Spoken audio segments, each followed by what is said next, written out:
一念即無量劫裏面所發生嘅事，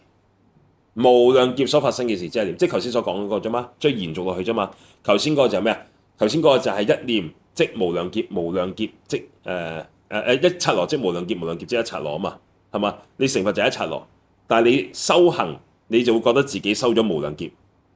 得唔得？但係當你成佛嘅時候，你一睇翻轉頭，你先至知道，哦，原來我以前誤以為我用咗無量劫咁多嘅時間去修，原來只不過係一念或者一剎那，一剎那啦，一剎那會好啲。OK，呢個因為時間啊嘛，時間兩次，時間兩次。OK，無量劫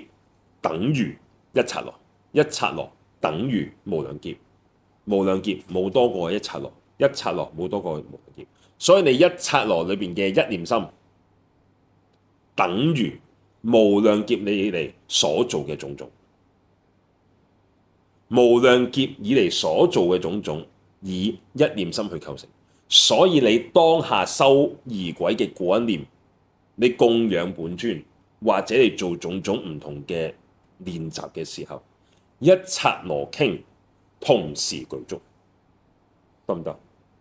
而唔係你要做好多次先至具足。Okay？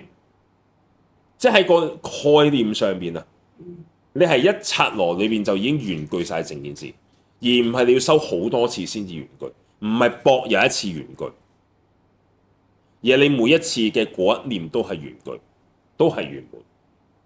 但喺你未證得嘅時候，所以你覺得喺時間上面有好多好多好多好多你要做嘅嘢，你有供花，又有供水，有啲樣有嗰樣，得唔得？但係喺實際上面，一念已經普圓十方。